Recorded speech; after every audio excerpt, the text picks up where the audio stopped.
Hello friends, welcome back to scan scholars. And आज हम बात करने वाले हैं ऑर्थो वोल्टेज के कॉलीमेटर्स के बारे में। ठीक है, तो सबसे पहले हम कॉलीमेटर्स के बारे में डिस्कस करेंगे एंड देन उसके जितने भी की पॉइंट्स होते हैं उनको हम धीरे धीरे कवर करते जाएंगे। ठीक है, so let's radiated with knowledge.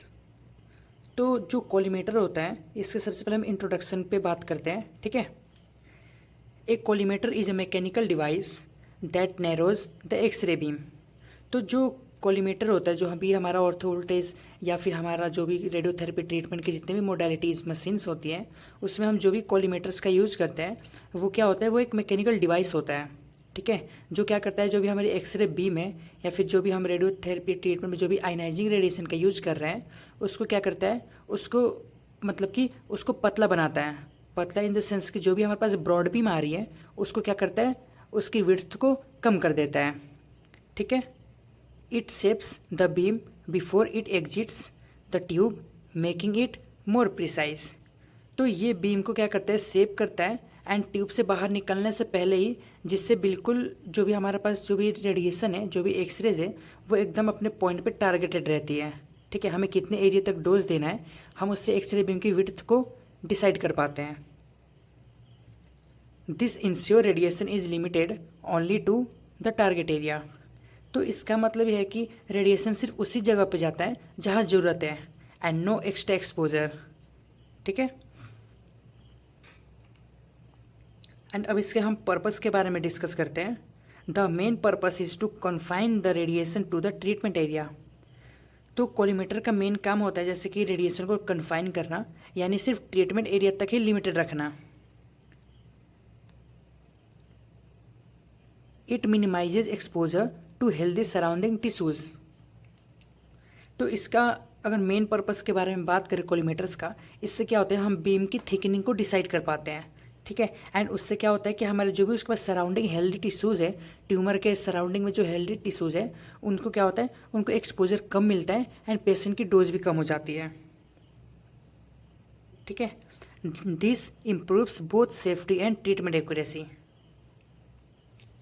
तो अब जब अननेसेसरी एक्सपोजर कम हो जाएगा तो सेफ्टी भी बढ़ जाती है एंड उससे क्या होता है कि जो भी हमारी ट्रीटमेंट की एक्यूरेसी होती है वो भी इम्प्रूव हो जाती है। अब इसके कंस्ट्रक्शन को डिस्कस करते हैं। Collimators are made of lead lined adjustable blades और शटर्स। तो कॉलीमेटर्स जो हम बनाते हैं या फिर जो बनाए जाते हैं इसमें क्या होता है, ये लेड लाइन एडजस्टेबल शटर्स या ब्लेड से बने होते हैं। ठीक है, उसमें क्या होते हैं, दोनों साइड शटर्स होते हैं, एक वर्टिकली होता है एंड दूसरा हॉरिजॉन्टली होता है। ठीक है, उससे क्या होता है कि हम बीम की थिकनेस एंड उसकी लेंथ एंड विड्थ को डिसाइड कर पाते हैं। Lead is used because it absorb the unwanted radiation. तो जो हम लेड को यूज़ कर रहे हैं, जो भी शटर्स या ब्लेड्स है इसके अंदर पे कॉलीमेटर के अंदर, जो भी हम लेड मटेरियल का यूज़ कर रहे हैं, ये क्या होता है, ये सबसे ज़्यादा एटॉमिक नंबर इसका हाई होता है। ठीक है, मतलब कि सबसे ज़्यादा डेंसिटी होती है इसकी। तो उससे जितनी ज़्यादा डेंसिटी होगी उतना एटेनुएशन होगा। ठीक है, एटेनुएशन का मतलब होता है कि रेडिएशन का एब्जॉर्प्शन एंड पेनिट्रेशन। तो अगर लेड हमारी जो भी जितनी ज़्यादा थिक होगी या जितनी ज़्यादा हमारे पास डेंसिटी वाली मटेरियल होगी जैसे कि लेड, उससे क्या होता है, जो भी हमारे पास रेडिएशन होती है वो उसको एब्जॉर्ब कर लेगी।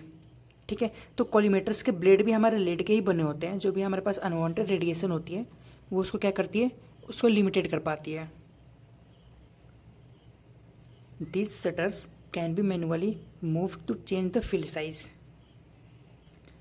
तो ये जो शटर्स होते हैं ये हमारे मैनुअली भी मूव किए जा सकते हैं, जिससे टेक्नीशियंस या फिर जो भी हमारे पास ऑक्यूपेशनल वर्कर्स हैं उनके बीम के साइज़ यानी कि फील्ड साइज़ को एडजस्ट कर सकते हैं।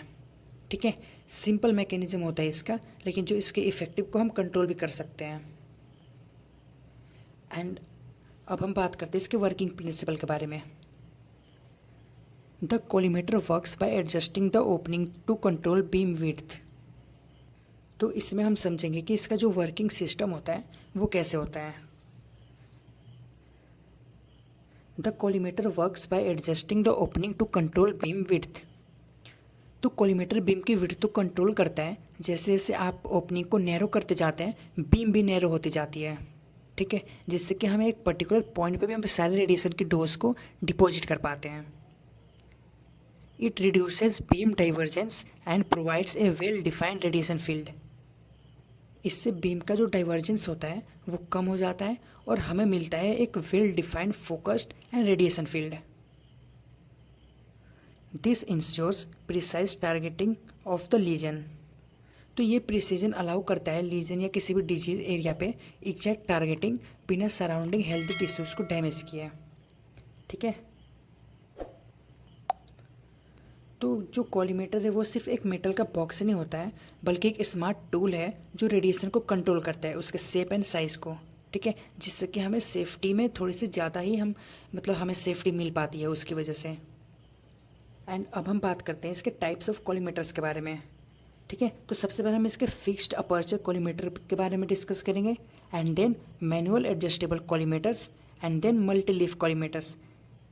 बट मल्टी लीफ कॉलीमेटर्स का यूज़ हम ऑर्थो वोल्टेज के कॉलीमेटर्स में यूज़ नहीं करते हैं, इसका यूज़ हमारा लिनेक मशीन्स में होता है। बट मैंने इसको कवर इसलिए करा है क्योंकि ये सबसे मेन कॉलीमेटर होता है जो हम रेडियोथेरेपी डिपार्टमेंट में यूज़ करते हैं। ठीक है, तो इन सब पे हम सेपरेट वीडियो बनाएंगे एंड उसमें देखेंगे कि उनके सारे फीचर्स एंड उसके जो भी कंपोनेंट्स होते हैं वो क्यों और कहाँ लगे होते हैं एंड उनका यूज़ क्या होता है। ठीक है, सबसे पहले हम फिक्स्ड अपर्चर कॉलीमेटर को डिस्कस करते हैं। Has a permanent non adjustable opening. तो फिक्स्ड अपर्चर कॉलीमेटर का ओपनिंग जो होता है वो परमानेंट होता है, यानी आप उसके शेप या साइज़ को चेंज नहीं कर सकते हो। ठीक है, beam shape and size are predetermined. तो बीम का साइज़ पहले से ही सेट होता है जो सिर्फ एक फिक्स्ड एरिया को ही कवर कर पाता है। ठीक है, यूज्ड इन ओल्डर और बेसिक मशीन्स। तो ये कॉलीमेटर्स यूजुअली ओल्डर या फिर बेसिक मशीन्स जो होते हैं, या हम जो मशीन्स को पहले यूज़ करते थे उसमें यूज़ होते थे। अब तो सारी मॉडर्न मशीनें आ गई हैं तो इनका यूज़ बहुत कम हो चुका है अब। Simple design but lakhs of flexibility. तो इनके सिंपल डिज़ाइन होता है बट जो फ्लेक्सिबिलिटी होती है वो नहीं होती है, आप फील्ड को कस्टमाइज़ नहीं कर सकते हो। ठीक है, these are non adjustable shapes.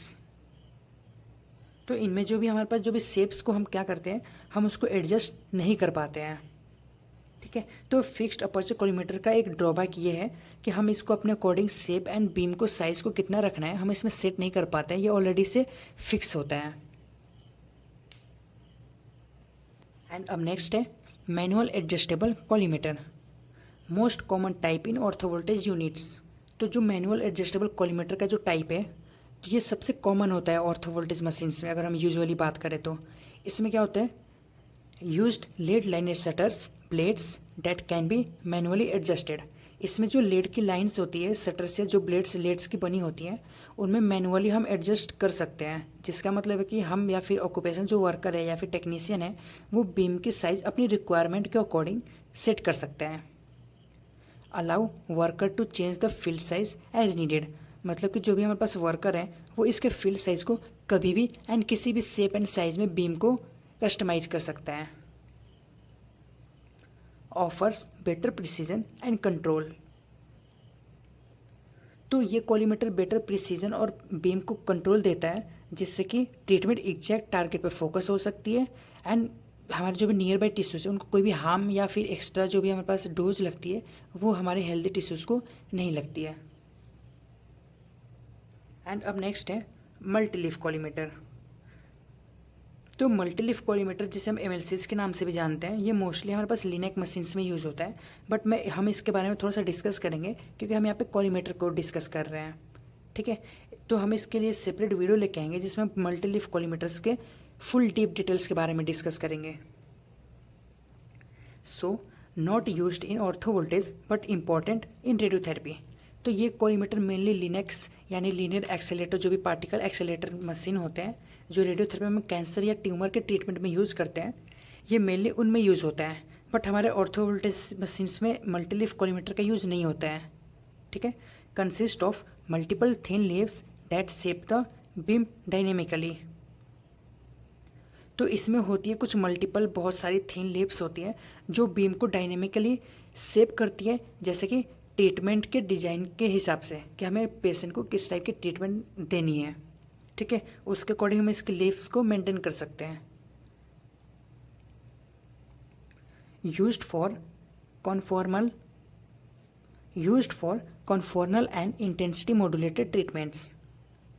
तो एमएलसी से बीम बिल्कुल ट्यूमर के शेप के हिसाब से मॉड्यूलेट होता है, जिससे प्रिसीजन नेक्स्ट लेवल हो जाता है। एंड अब हम बात करते हैं इसके एडवांटेजेस के बारे में। It improves dose accuracy by limiting unnecessary radiation. तो जो कॉलीमेटर होता है इसका सबसे मेन रूल होता है कि हमारे अनवांटेड या एक्स्ट्रा रेडिएशन को ब्लॉक करता है, ठीक है, with the help of lead shutters and blades. तो जिसके इसके पास जितने भी हमारे पास शटर्स होते हैं एंड जितने भी ब्लेड्स हैं उनसे क्या करते हैं, अनवांटेड रेडिएशन को ये ब्लॉक कर देता है, ठीक है। फिर जितने एरिया तक हमें फील्ड तक हमें रेडिएशन चाहिए ये उन्हीं को पास होने देता है, ठीक है। तो इसके एडवांटेजेस में है कि जो भी हमारे पास कॉलीमेटर अनवांटेड या एक्स्ट्रा रेडिएशन है उसको ब्लॉक करती है, जिससे डोज सिर्फ टारगेट एरिया तक ही लिमिटेड रहता है, ठीक है। Scatter radiation is reduced protecting patient and staff. तो जब बीम सिर्फ रिक्वायर्ड एरिया तक रेस्ट्रिक्टेड रहता है तो सराउंडिंग में स्कैटर्स भी कम होती है, इससे पेशेंट और स्टाफ दोनों सेफ रहते हैं, रेडिएशन के साइड इफ़ेक्ट्स से बच जाते हैं, ठीक है। क्योंकि जहाँ पे भी अननेसेसरी रेडिएशन गिरेगी तो वहाँ पे बायोलॉजिकल इफ़ेक्ट्स हमें देखने को मिलेंगे, ठीक है, जिससे कि हमारे पास पेशेंट एंड स्टाफ दोनों सेफ रहते हैं। It enhances treatment quality by delivering a clean beam. तो कॉलीमेटर एक शार्प और क्लीन बीम डिलीवर करता है जिससे ट्रीटमेंट फील्ड वेल डिफाइन हो जाता है, और जब बीम क्वालिटी बेटर होती है तो ट्रीटमेंट आउटकम भी हाई क्वालिटी का होता है। तो हम अच्छे से ट्यूमर्स या फिर कैंसर के जितने भी सेल्स हैं उसको हम अच्छे से प्रिसाइजली हम उसको डोज दे पाते हैं एंड कैंसर सेल्स को डिस्ट्रॉय कर पाते हैं। तो आज हमने इसके कॉलीमेटर को डिस्कस किया। अब इसके नेक्स्ट वीडियो में हम इसके कूलिंग सिस्टम्स के बारे में डिस्कस करेंगे।